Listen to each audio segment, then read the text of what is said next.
This morning, there is growing outrage against the city's decision to shelter migrant families at a Brooklyn high school during Tuesday's storm. Nearly 2,000 migrants were moved from Floyd Bennett Field to James Madison High School, forcing those students there to learn remotely yesterday. Elon Musk said that migrants will, quote, come for your home after a video was shared to X of migrants being dropped off at a school in New York City.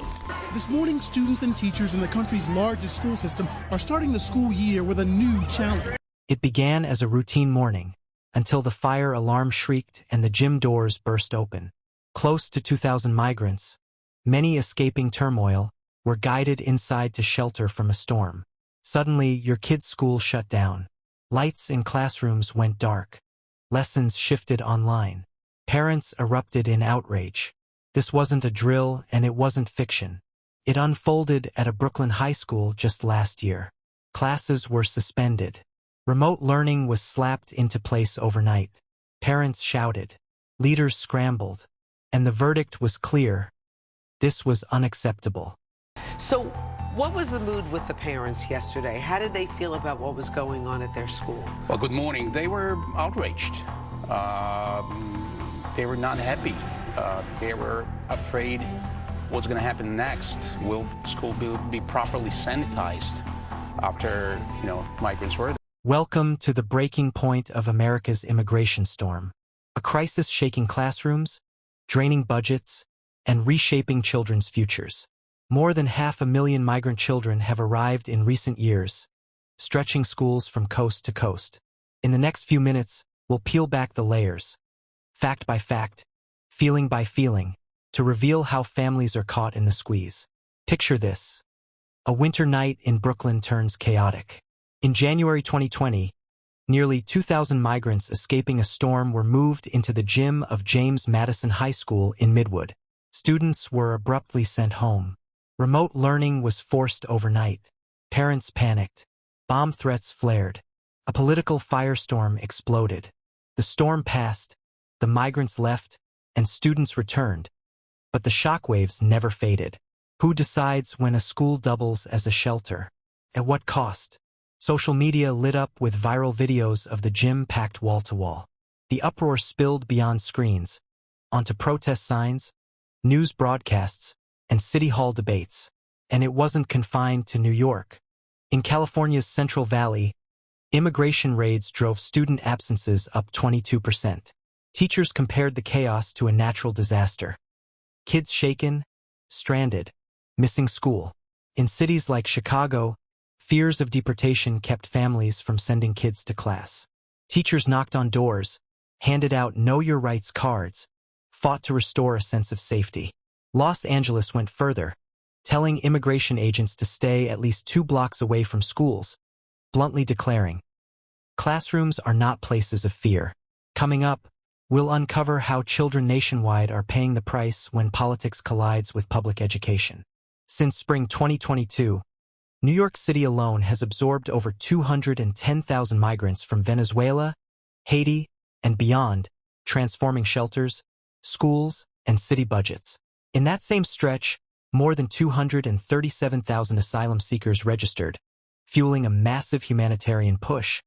Shelters tripled, vaccines administered, families enrolled, work permits filed. But here's the kicker.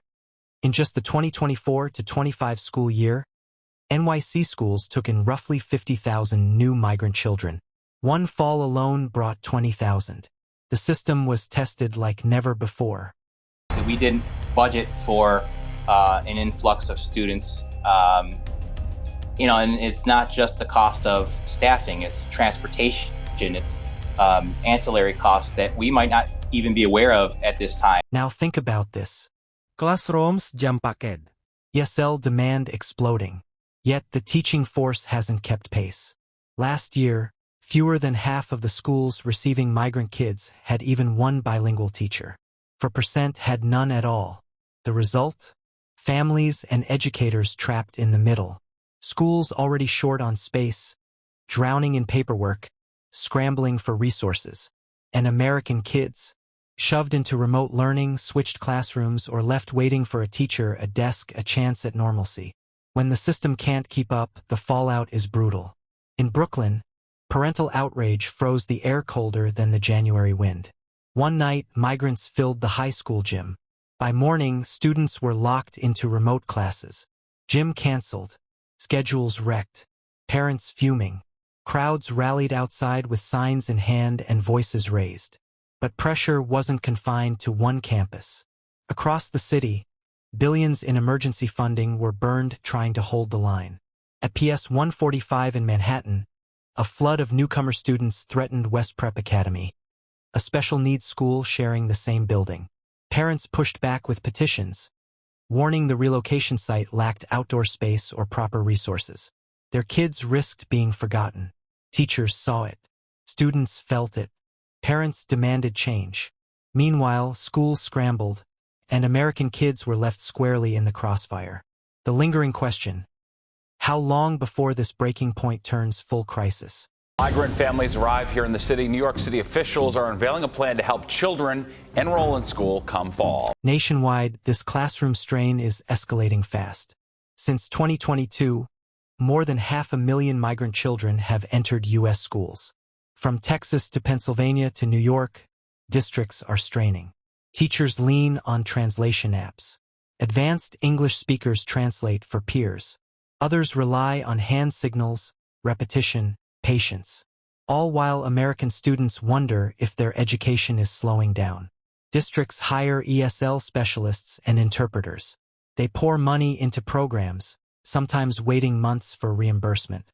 Bilingual educators for the students that we're going to be serving in general, and then with a potential influx of students having those needs. The numbers tell the story. In New York City, 36,000 migrant students enrolled in just 2 years. Denver added 4,700 more this year. Chicago logged between 8,900 and 17,000. Picture overflowing classrooms. Teachers juggling translation and instruction. Budgets splitting at the seams. Communities asking, what comes next? What happens when American students are edged out? Not by failure, but by a system breaking under sheer weight. Stay tuned.